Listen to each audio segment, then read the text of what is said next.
Hello everyone, my name is Vipra Joshi and I am an assistant professor in St. Andrews Institute of Technology and Management in Electrical Engineering Department.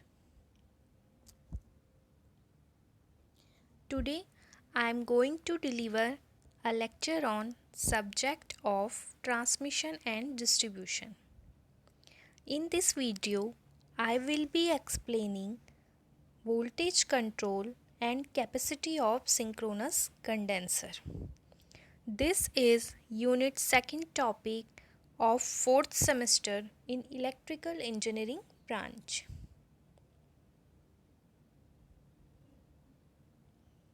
Method of voltage control in the power system.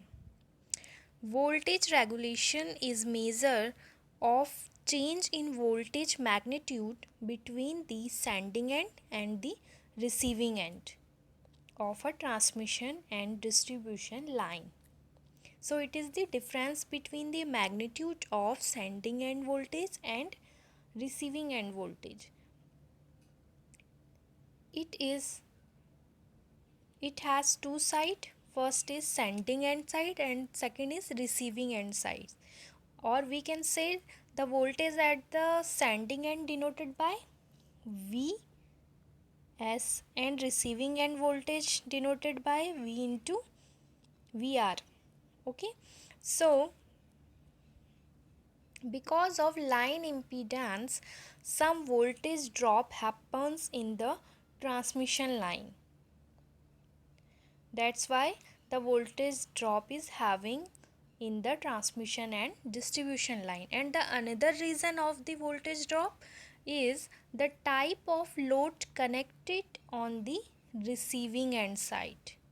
It may be lightly loaded and it may be heavily loaded. Okay, so these factors change the voltage on the receiving end side. So we can say the voltage of the power system may vary with the change in voltage. The voltage is normally high at light load and voltage is normally low at the heavy load condition. So the allowable range of this receiving end voltage is the voltage is 5% of sending end voltage. We can say it may be 5% greater than from the sending end voltage and it may be 5% smaller than the sending end voltage. Okay, so there is a variation in the voltage. Okay, so we will see what are the techniques that we use to control the voltage profile, so that is does not beyond the limit that has been provided to us. The limit is 5% greater and 5% smaller than the sending end voltage. So this is the limit. Okay, so we are keeping a voltage of the system in limit. So for that some additional equipments required for increasing the system voltage. When it is low, okay, and it reduce the voltage when this voltage is high. So the following method we used for controlling the voltage are: first is shunt compensation, second is series capacitor and synchronous condenser and tap changing transformer. So first we will discuss about shunt compensation. Okay, so shunt compensation, in which we will discuss on shunt reactor. So shunt reactor compensate the inductive current from the transmission line, and it is the inductive current element, we can say it is the inductive current element which is connected between the line and neutral. So it is used to limit the voltage rise on the open circuit, and we can say when the our system is lightly loaded. Okay, and this increase the effective impedance. So we are connected it directly to the line at the end and with neutral, and we are connected it with the tertiary winding, because due to this it is easy to switch the voltage as the VAR vary. Here VAR means volt ampere reactive. It means the reactive power. As the reactive power vary, we can vary the voltage by the switching. Okay, so in long line it is overcome the Faraday effect, so it reduce the Faraday effect, and it is connected also the bus bar without any circuit breaker for the switching. Okay, so here there is a no need a circuit breaker. So this is the shunt reactor, and second is shunt capacitance. Okay, so shunt capacitance, and we can say shunt capacitor are the capacitor connected in parallel with the line. It is connected to the receiving end side of substation, distribution and switching substation. Shunt capacitor injected the reactive volt ampere to the line. Okay, so it is connected either high voltage side or either tertiary winding of transformer, and its advantage is loss, low cost and flexibility of installation. And here Q is proportional to the voltage square. Q means quality factor, is proportional to the voltage square, so output is reduces. This is the disadvantage of the shunt capacitor. When we are using shunt capacitor for voltage control, there is a disadvantage of it reduce the power. Okay, so next is series compensation.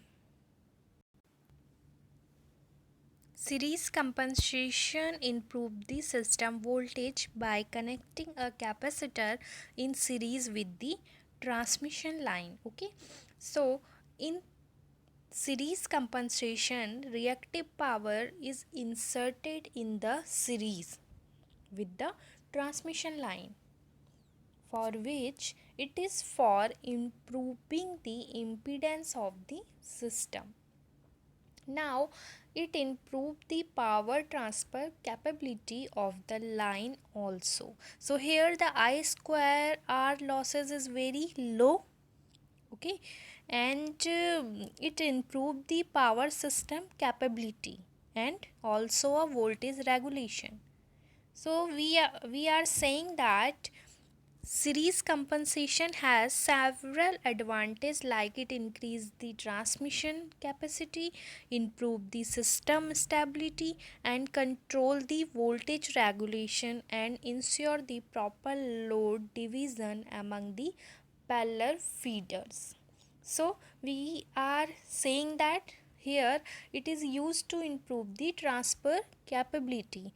So when we increase the power transfer capability, the power transfer of over a line, we know that P equal to V square R. Okay, so here V square upon R. Okay, so here V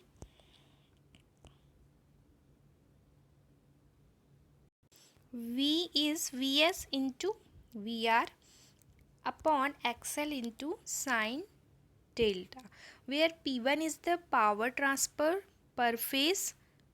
Okay, and Vs is the sending end voltage and Vr is the receiving end voltage, and XL is the series inductive reactance of the line, and delta is the phase angle between the sending end voltage and receiving end voltage. But we are connecting here series capacitor, so we are having a capacitance reactance XC. which connected in series of the line. So here XL is reduced to due to the effect of series capacitance. So XL is the value for the XL is XL minus XC. Now the second condition. Okay, so our formula is P2 when we connected a series compensator. Okay, so P2 equal to Vs into Vr over XL minus XC. Here in the place of XL we are taking XL minus XC.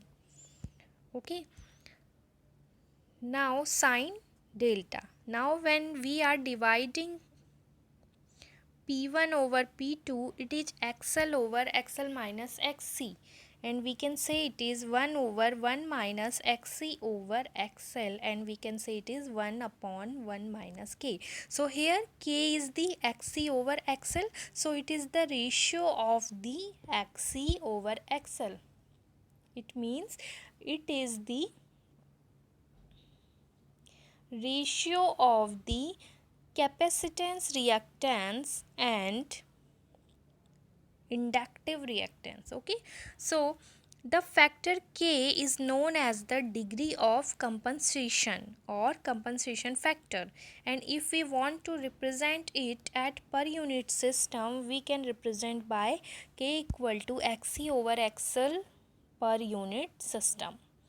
Now we have XL equal to total series inductive reactance in the line in per phase when we are consider a per unit system, and XC is the capacitive reactance of the capacitor bank in per phase. Now for example, if K lie between the 0.4 and 0.7, then we have here K equal to 0.5, then we are taking 0.5 in the place of K, then the value of P2 over P1 is 2. So we can say here the power transfer is doubled by 50% of the compensation.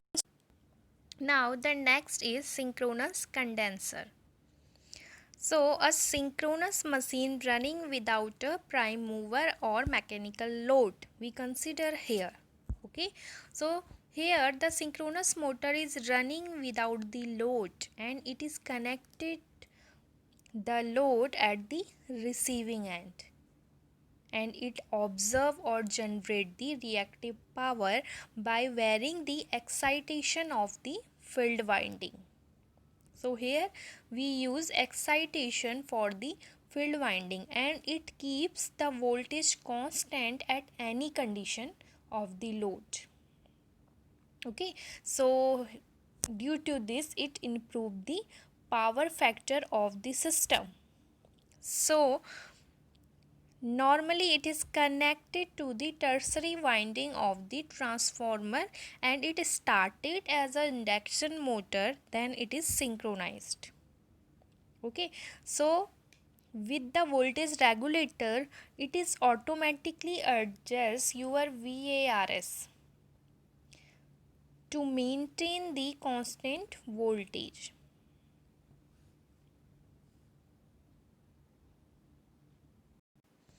Now the next method we have for controlling the voltage in the transmission line is tap changing transformer.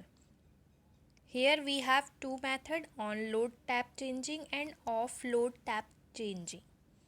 Okay, so for the off load, here we have a transformer, and transformer is disconnecting from the supply before the changing of tapping. It is normally done by manually. Okay, so here we can see, here we have a position 1 and position 5, position 1 for the minimum value and position 5 for the maximum value. By changing the position we can regulate the voltage here.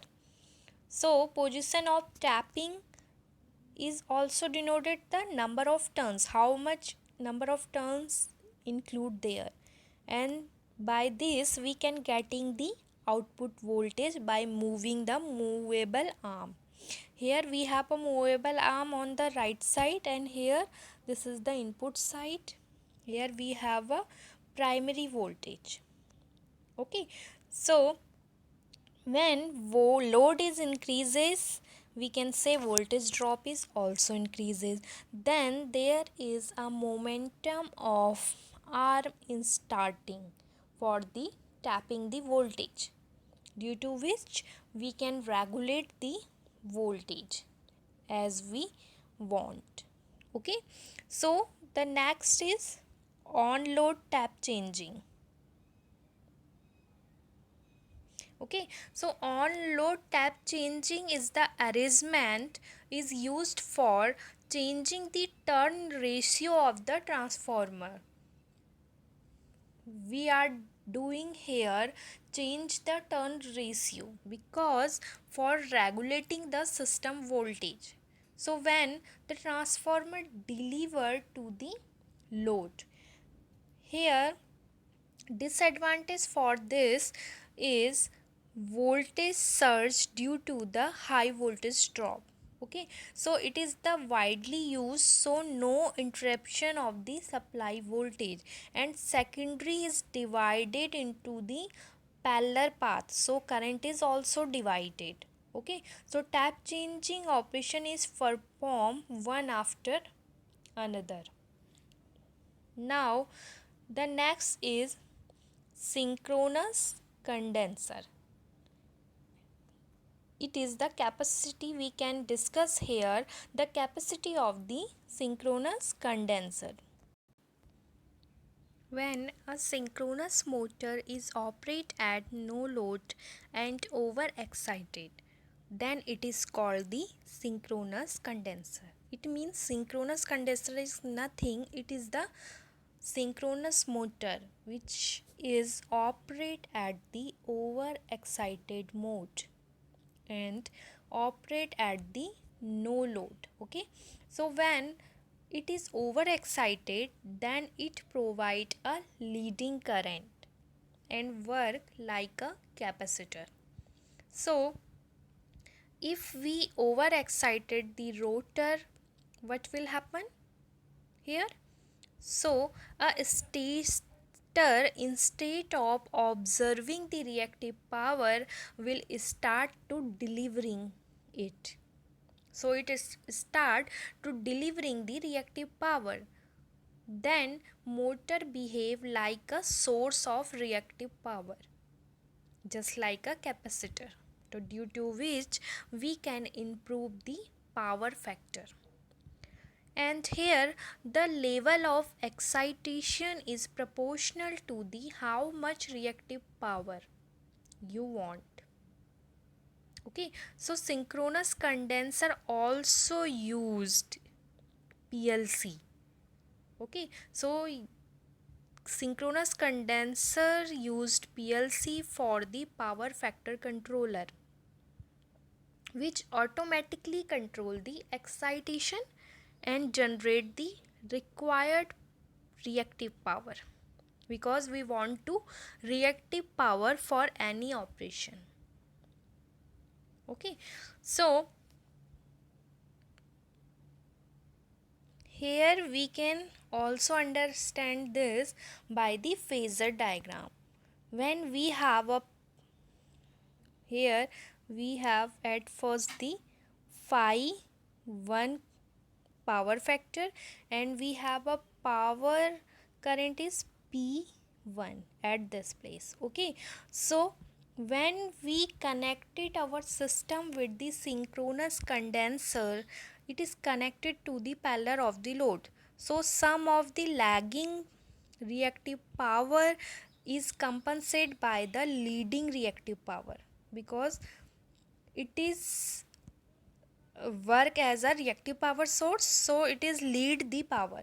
Okay, so by the leading reactive power of the motor, it improved the overall power factor by cos phi 2, because at first the power is here then the second time is here, so it improved the power factor. Okay, so by this we can also change and we can also regulate the voltage and we can say output of the transmission line. Synchronous condenser characteristic, it is not a self starting motor, it operates only one speed. It is called the synchronous speed. Okay, so it operates under the wide range of power factor, both lagging and leading, and it is used as a power factor improvement equipment which is known as synchronous condenser. It improves the power factor because it is behave like a capacitor. Why? Because it work as a reactive power source. Okay, so it absorbing the reactive power, it start to delivering the reactive power. That's why it is work like a capacitor. Its application is to improve the power factor, and these are used to control the voltage and at the end of transmission line. We we discussed in the previous slide how to synchronous condenser are improve the voltage, because it observe or generate the reactive power by varying the excitation of the field winding, so it keeps the voltage constant at any condition. It manages the power in our transmission line.